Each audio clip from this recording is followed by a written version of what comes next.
Assalamualaikum warahmatullahi wabarakatuh. Perkenalkan, nama saya Haidar Ibni Zakir dari kelas 8C.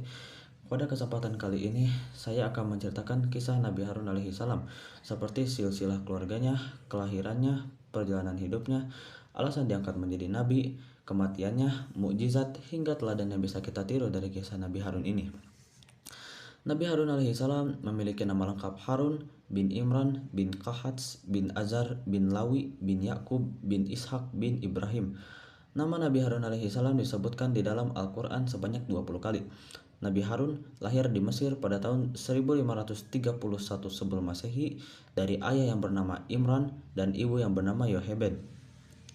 Nabi Harun alaihi salam memiliki dua istri yang bernama Elisheba dan Miriam, serta dikaruniai 4 anak yang bernama Eleazar, Abihu, Nadab, dan Itamar. Nabi Harun alaihi salam merupakan saudara laki-laki Nabi Musa dan sudah dianggap sebagai kakak kandung oleh Nabi Musa sendiri.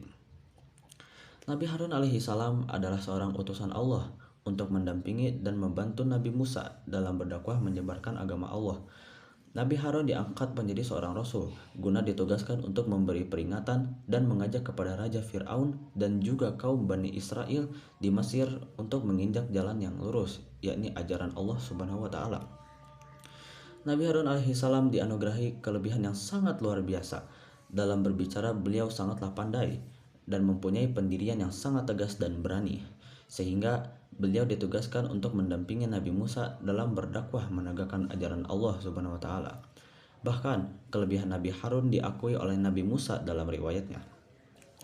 Beliau pun ditetapkan sebagai juru bicara Nabi Musa alaihi salam. Tentu saja bukan tanpa ada alasan Nabi Harun diangkat menjadi juru bicara Nabi Musa. Dikisahkan bahwa Nabi Musa tidak begitu fasih dalam berbicara karena kekakuan pada lidahnya. Maka dari itu, Nabi Musa pun berdoa kepada Allah Subhanahu wa taala untuk dijadikannya Nabi Harun alaihi salam, kakak kandungnya sekaligus sebagai teman dalam dakwahnya. Allah berfirman dalam surat Toha ayat 29 hingga 35 yang artinya, "Dan jadikanlah untukku seorang pembantu dari keluargaku, yaitu Harun saudaraku. Teguhkanlah dengan dia kekuatanku, dan jadikanlah dia sekutuku dalam urusanku, agar kami banyak bertasbih kepadamu dan banyak mengingatmu. Sesungguhnya engkau maha melihat keadaan kami." Quran Surat Toha ayat 29 hingga 35. Dengan hadirnya Nabi Harun di samping Nabi Musa bisa meringankan beban dakwah yang dipikul oleh Nabi Musa. Bahkan Nabi Harun alaihi salam juga sering membantu dan menggantikan posisi Nabi Musa untuk memimpin para umatnya. Salah satunya adalah Raja Fir'aun yang Nabi Harun hadapi. Fir'aun merupakan sosok ayah angkat Nabi Musa alaihi salam. Raja Fir'aun di masa Nabi Musa tersebut memang terkenal kejam, bahkan dijuluki sebagai seburuk-buruknya manusia karena mengaku bahwa dirinya adalah Tuhan. Kedua saudara Musa dan Harun saling bekerja sama membimbing kaum Bani Israel agar menyembah kepada Allah Subhanahu wa taala. Tugas dari Nabi Harun dalam hal ini ialah sebagai juru bicara Nabi Musa yang tidak fasih dalam berbicara. Nabi Musa mengadu kepada Allah tentang kekakuan lidahnya. Karena itu tidak dapat berbicara dengan fasih, sehingga diutuslah Nabi Harun dalam menyampaikan berbagai macam dakwahnya. Dari hal tersebut, Nabi Harun akhirnya mendapat wahyu dari Allah dan keduanya berdakwah bersama-sama. Kemudian Nabi Harun dan Nabi Musa lalu berangkat menuju istana Raja Fir'aun untuk menyerukan jalan kebenaran. Sesampainya di istana, Nabi Harun dan Nabi Musa melakukan adu kepandaian sihir dengan Raja Fir'aun.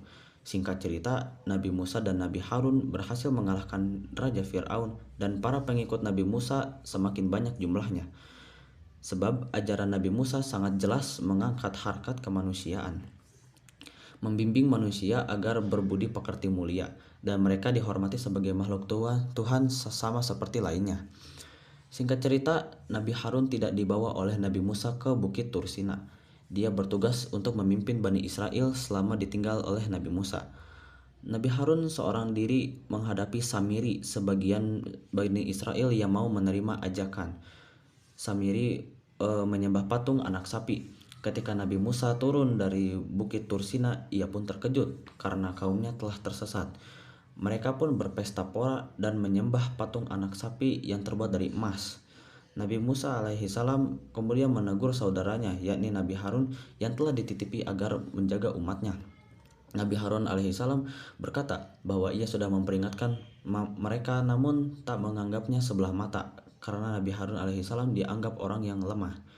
Setelah diselidiki, ternyata Samiri lah orang yang mengajak orang-orang itu untuk membuat patung anak sapi dan kemudian menyembahnya. Nabi Musa marah sekali, kemudian Samiri diusir, tidak boleh bergaul dengan masyarakat. Meski terjadi pemberontakan, Nabi Musa dan Nabi Harun tetap menyeru kepada agama Allah. Nabi Harun dan Nabi Musa yang saat itu akan masuk ke kawasan Kan'an mendapat penolakan. Setelah itu, Nabi Harun dan Nabi Musa mendaki Gunung Hor bersama salah seorang putranya yang bernama Eleazar. Hal ini mereka laksanakan karena atas perintah Allah Subhanahu wa taala. Setelah sampai, Nabi Musa pun melepaskan pakaian Nabi Harun, kemudian memakaikannya kepada putra Nabi Harun, yakni Eleazar.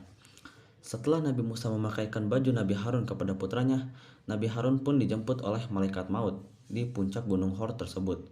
Kemudian, berita tentang meninggalnya Nabi Harun pun terdengar oleh semua umatnya.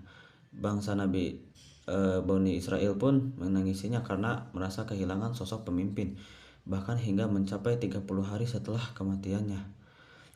Nabi Harun alaihissalam meninggal dunia di umurnya yang ke-123 pada tahun 1408 sebelum Masehi, tepat setelah 40 tahun bangsa Israel keluar dari kawasan Mesir. Dan berdasarkan kepercayaan Islam, makam Nabi Harun alaihissalam terletak di kawasan Gunung Harun. Tempat ini tergolong sangat dekat dengan Petra yang terletak di Yordania. Nabi Harun memiliki beberapa mukjizat seperti pandai berbicara, sangat piawai dalam berdakwah, pandai saat berdebat, serta memiliki pendirian yang sangat tegas dan berani. Beberapa teladan yang bisa kita ambil dari kisah Nabi Harun ini adalah sebagai berikut. Yang pertama, memiliki tutur kata yang fasih dan penuh makna, terlebih saat kita berdebat untuk membela kebaikan. Yang kedua, memiliki perilaku santun terhadap orang lain. Yang ketiga, memiliki sifat soleh dan takut kepada Allah Subhanahu wa taala. Dan yang terakhir, harus selalu sabar dalam mengajak orang lain ke jalan kebaikan. Itu saja dari saya. Terima kasih. Mohon maaf bila ada salah kata atau pengucapan. Semoga kita semua bisa meneladani sifat baik dari Nabi Harun alaihissalam ini dalam kehidupan sehari-hari. Wabillahi taufiq wal hidayah. Wassalamualaikum warahmatullahi wabarakatuh.